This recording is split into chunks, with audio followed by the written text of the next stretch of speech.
हाँ, तो विषाणु जो है ये अत्यंत सूक्ष्म परजीवी हैं और जीवाणुओं से भी छोटे जीव हैं। ये प्रायः मानव,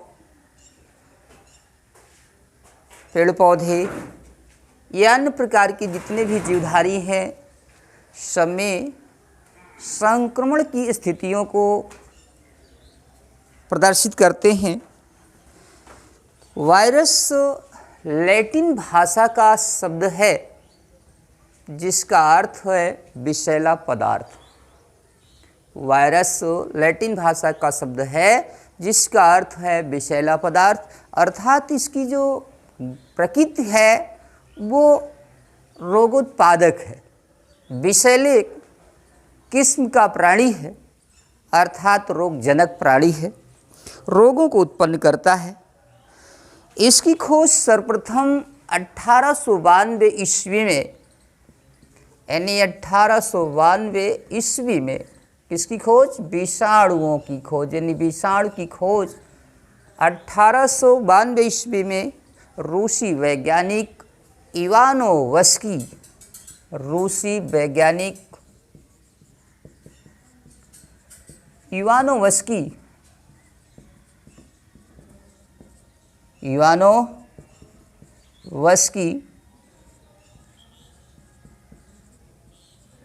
इवानोवस्की ने की थी। और कैसे किया?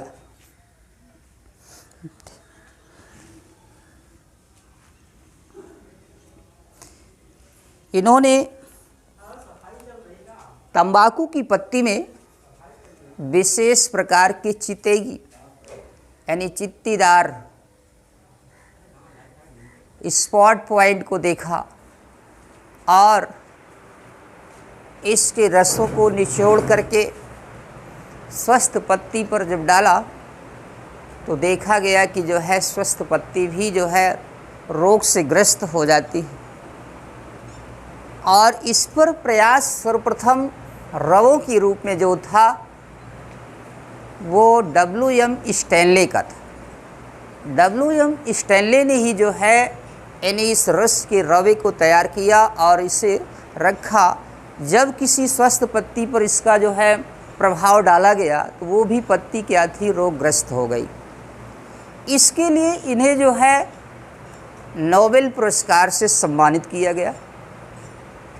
इसके पश्चात 1935 ईस्वी में जो है नाल और रस का 1935 ईस्वी में वैज्ञानिक नाल और रस का इनका भी कुछ विशेष योगदान रहा। इन्होंने इलेक्ट्रॉन सूक्ष्मदर्शी का निर्माण किया, इलेक्ट्रॉन सूक्ष्मदर्शी का निर्माण किया और इसके द्वारा विषाणुओं का अध्ययन किया और अध्ययन करने पर ये देखा कि विषाणु जो है अपनी क्रियाओं को दो रूपों में प्रदर्शित करते हैं। एक तो कंडीशन थी इसकी लिविंग की यानी सजीव, और दूसरा कंडीशन था इनका नॉन लिविंग, यानी नॉन लिविंग का मतलब होता है निर्जीव। जैसे कि इन्होंने रवे को तैयार किया तो रवा क्या था? ये निर्जीव रूप में रखा गया था और इसको जब किसी स्वस्थ पत्ती या फिर अन्य भागों पर डाला गया तो उस पर देखा गया कि ये रोग के प्रभाव को प्रदर्शित कर रहे हैं। तो इससे स्पष्ट हो गया कि जो है वायरस ऐसा सूक्ष्म जीव है जो सजीव और निर्जीव दोनों के लक्षणों को प्रदर्शित करता है। इस आधार पर जो है इन्हें विज्ञान से अलग अध्ययन करने का प्रयास किया गया और इन्हें जो है एक विज्ञान की शाखा के अंतर्गत अध्ययन जो किया जाता है उसका नाम है वायरोलॉजी। वायरोलॉजी अर्थात इसे विषाणु विज्ञान कहा जाता है, यानी वायरोलॉजी। इनका अध्ययन विज्ञान की श्रेणी से जो है एक अलग श्रेणी के अंतर्गत रखा, जिसका नाम क्या दिया, वायरोलॉजी अर्थात विषाणु विज्ञान। और इन्होंने ये भी बताया कि विषाणु सर्वत्र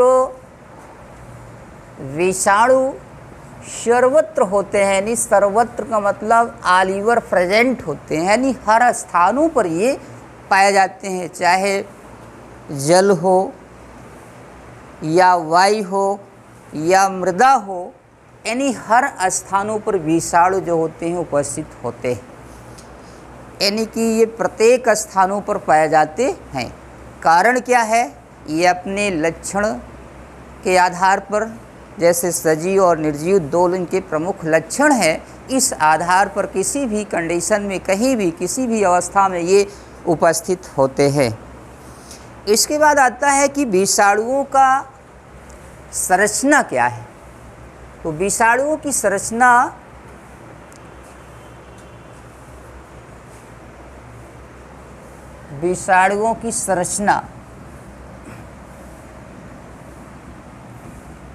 संरचना में कई पॉइंट आते हैं, जैसे साइज ऑफ वायरस, विषाणुओं की संरचना, स्ट्रक्चर ऑफ वायरस, बेटा विषाणुओं की संरचना। तो देखिए विषाणुओं की संरचना में सबसे पहला आता है विषाणुओं का माप। विषाणुओं की माप होता है, माप यानी परिमाप जिसको कहते हैं साइज ऑफ वायरस। और दूसरा नंबर है विषाणुओं का आकार। विषाणुओं का आकार यानी आकृति, शेप्स ऑफ वायरस। तो देखिए 2 पॉइंट की बात करते हैं। पहला नंबर एक पॉइंट की हम बताते रहे। विषाणुओं में जो है ऐसे कुछ विषाणु होते हैं कि अत्यंत सूक्ष्म होते हैं और इनका अगर माप देखा जाए, परिमाप देखा जाए तो ये मिलीमाइक्रान में होते हैं, मिलीमाइक्रान में। तो अधिकांश विषाणु परिमाप में क्या होते हैं, लगभग 10 मिलीमाइक्रान से लेकर के 300 मिलीमाइक्रान तक के व्यास के हो सकते हैं। सबसे छोटा विषाणु कोलीफेज होता है। सबसे छोटा विषाणु कोलीफेज है और कोलीफेज को जो है सबसे छोटा विषाणु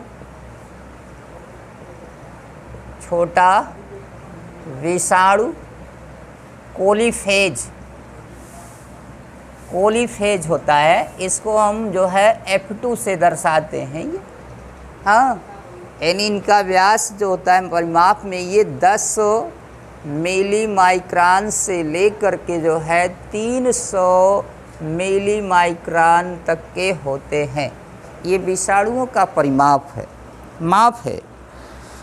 इसके साथ साथ कुछ ऐसे भी होते हैं जो 2 मिलीमाइक्रान व्यास के हो सकते हैं।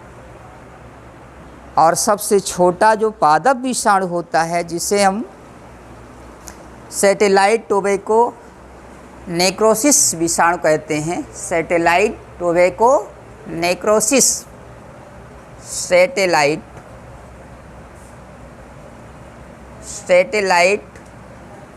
टोबैको नेक्रोसिस ये विषाणु जो होता है पादप विषाणु है, सबसे छोटा, यानी सबसे छोटा पादप विषाणु, सबसे छोटा ये पादप विषाणु है सैटेलाइट टोबैको नेक्रोसिस विषाणु। और यह विषाणु माप में लगभग जो होता है 16 मिलीमाइक्रान का होता है, यानी इसका माप, परिमाप जो होती है मैंने कितने मिली माइक्रान, यानी 16 मिली माइक्रान व्यास का होता है। इसके बाद सबसे लंबा विषाणु जो होता है टेट्रस अर्थात ये सीट्रस में भी पाया जाते हैं, नींबू में पाए जाने वाले या नींबू को संक्रमित करने वाले जो विषाणु होते हैं सबसे यानी लंबा परिमाप में लगभग जो होता है 2000 मिली माइक्रान का होता है। और सबसे छोटा जो जंतु विषाणु होता है पॉक्स होता है, जैसे स्मॉल पॉक्स में आप चेचक है, छोटी माता बड़ी माता जिसको कहते हैं, तो इस प्रकार का विषाणु जो होता है ये जंतुओं में जो पाया जाने वाला होता है लगभग ये 200 से 300 मिली माइक्रान व्यास का होता है। तो इस प्रकार से ये जीवाणुओं का क्या था परिमाप। अब इसके बाद जो होता है हम इनके आकृति की जो बात करेंगे विद फिगर से, इसको हम नेक्स्ट वीडियो पर आपके सामने प्रस्तुत करेंगे। Thank you.